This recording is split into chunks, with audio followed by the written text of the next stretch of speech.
Am წუთებში დავით სერგეენკო პრეს-კონფერენციას მართავს მთავარი საკითხი C ჰეპატიტის მკურნალობის მართვა. პირდაპირ ეთერში ვთავთ ჯანდაცვის სამინისტროს. მოგესალმებით ყველას, მადლობას გიხდით მობრძანებისთვის. დღეს ვსათვალ, რომ ყველა თქვენ საინტერესო კითხვას უპასუხოთ, თუმცა თქვენ ნებართვით პირველად ერთი მნიშვნელოვანი თემის შესახებ მინდა მოგახსენოთ. კერძოდ ის პროექტი, ჰეპატიტის ელიმინაციის პროექტი, რომლის შესახებაც პერიოდულად გასცნობთ ხოლმე, ახლა შემიძლია დადასტურებულად გითხრათ, რომ 21 აპრილს ხელი მოეწერება ხელშეკრულებას და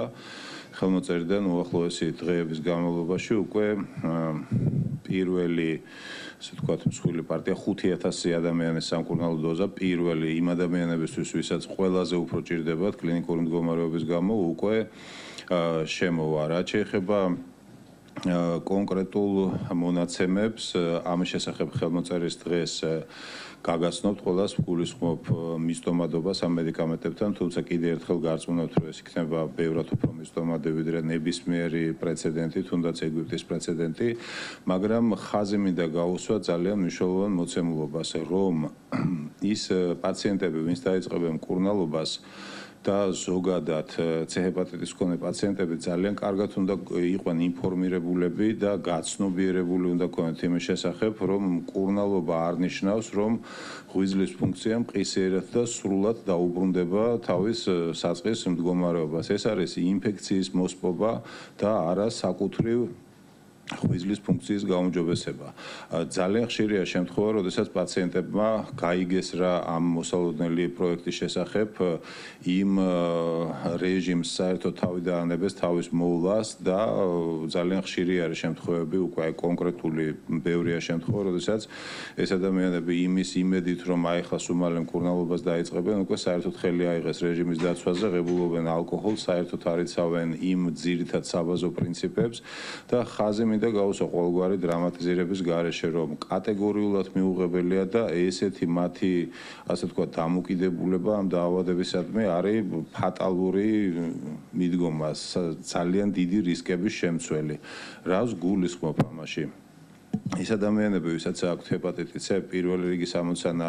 რა თქმა უნდა, არის, რომ შეძლებს დაგვარად ინფექციის კონტროლი მოხდეს, მაგრამ არანაკლებ მნიშვნელოვანი, თუ უფრო მნიშვნელოვანი არა და ჩემი აზრით უფრო მნიშვნელოვანი ეს არის, რომ დაიცვან ის ძირითადი საბაზო წესები, რაც არის მოწოდებული ამ დაავადების დროს. მე დეტალებში არ შევალ, ამას მკურნალი ექიმი ჩემზე კარგად განუმარტავს, თუმცა არის რამოდენიმე მოცემულობა, როგორც არის კატეგორიული მიუღებლობა ალკოჰოლის, ტკივილ გამოყუჩებელი პრეპარატების, ასე ვთქვათ, ბოროტად გამოყენება, გარკვეული ჯანსაღი კვების წესების დაცვა, რომელიც კიდევ ერთხელ უსვამ ხაზს, რომ არანაკლებ მნიშვნელოვანი არის, თუ უფრო მეტად მნიშვნელოვანი არ არის, ვიდრე საკუთრივ ანტივირუსული მკურნალობა და ვკითხოთ თითოეულ თქვენთაგანს, მედიის წარმომადგენლებს, ჩვენ ამაზე ძალიან აქტიურ კამპანიას დავიწყოთ, მაგრამ ვკითხოთ თითოეულ თქვენთაგანს, რომ დაგვეხმაროთ იმაში, რომ ეს გზავნილი მივიტანოთ მოსახლეობამდე და მივიტანოთ პაციენტებამდე. კიდევ ერთხელ უსვამ ხაზს, ანტივირუსული მკურნალობის პროექტი დადასტურებულად დაიწყება, ხელი მოეწერება 21 აპრილს, მაგრამ ეს არამც და არამც არ ნიშნავს, რომ ძირითადი თავის მოვლის წესებზე ამ ადამიანებმა უარი უნდა თქვან იმის იმედით, რომ პრეპარატი გახდება მისაწვდომი. ეს არის ძალიან მაღალი რისკის შემცველი და პირდაპირ ვამბობ, რომ ეს არის ფატალური რისკების შემცველი ქმედება. არანაირი ალკოჰოლი და არანაირი არაჯანსაღი ცხოვრების წესი. ეს მათ უნდა დაიცვან იმისათვის, რომ საშუალება მიცენ პრეპარატს, რომ გააჩეროს ვირუსის გამრავლება და ასევე ჯანსაღი ცხოვრების წესი და საბაზო წესების პრინციპების დაცვა, მათ მიცემთ იმის საშუალებას, რომ პირველ ეტაპზე, პირველი წლების განმავლობაში ღვიძლის ფუნქციების დაქვეითება გაჩერდეს იმ მდგომარეობაზე, რაც მკურნალობის დაწყების დროს იყო და